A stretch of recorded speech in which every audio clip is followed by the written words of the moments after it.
But there's another option from Rode, and that is the Rode Wireless Pro, which I'm gonna go get right now.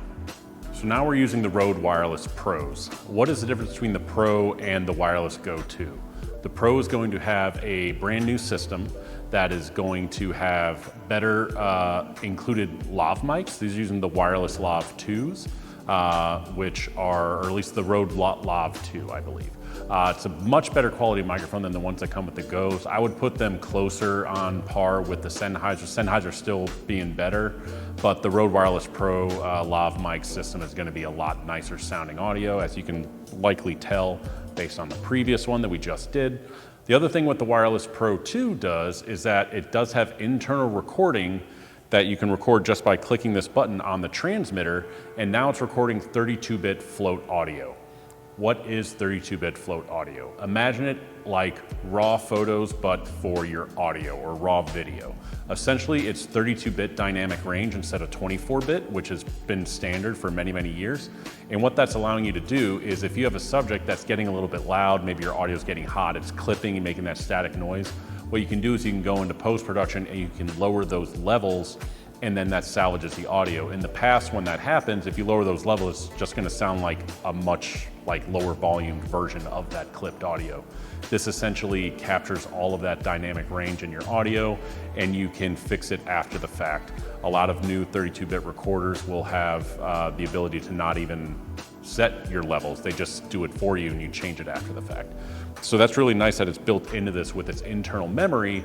So what you need to do is if you don't even need a camera, you just want to record audio, you can just click the button and it'll start recording internally to right here.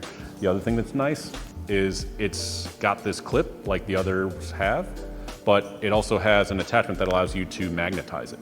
So instead of having to clip it onto something and then it's sort of sagging like this, you can just take this magnet, put it right there, and now you can magnetize it and it just kind of sits there. You can put this all over the place. So if you have a spot, oftentimes people have clothing where, maybe it's just a neckline and it's kind of up here, it doesn't really work right. You can now just use this magnet and you can put it wherever you need to. So that's a really cool feature. It's just a much more robust system, much better build quality, and it's just a nicer system altogether. So we do have that in rental as well. It's going to come with 2 microphones. It's going to have a rechargeable case, so you plug them in and it will recharge them in the case. The Wireless Go 2s you have to plug in independently using USB-C cables on their own to charge them. This one has just got a built-in battery case that plugs it in for you. So that's going to be the primary difference. Now, when would you choose the Pro over the 2? That's very subjective. The Wireless Go 2 will be a little bit more affordable because it's a little bit of a cheaper system, but they're essentially doing the same thing. It's really going to come down to your audio, like your audio quality. The Pro 2 is going to come with microphones that have better audio quality than the Wireless Go, but the fact of the matter is if you've got nice quality lavalier microphones, you can plug them into these systems and use them before. I have once used a Sennheiser ME2 microphone on a Rode Wireless Go 1, and it sounded fantastic, much better than the one that came with the system.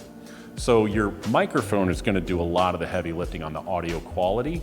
The systems built into these are definitely better than the Wireless Go 2.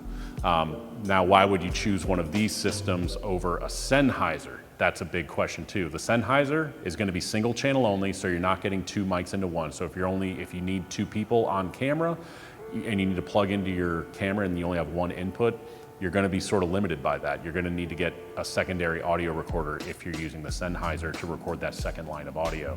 This, you can get 2 lines of audio directly into them. The other thing that I really like about these is if you have a shotgun mic that plugs in via a mini plug that goes into your camera, you can actually plug your shotgun mic into these and now you've got a wireless shotgun mic. It's really versatile that way. You could theoretically do it with the Sennheiser as well. It's just gonna be a lot more cumbersome, whereas these are really small and tiny and they can even dangle up there and they're not gonna bother anything. The difference with this, the way that these connect is via Wi-Fi. So they put out their own Wi-Fi signal and that's how they're gonna connect. It's not using radio frequency, so you're not gonna get that radio interference that you might get with the Sennheisers.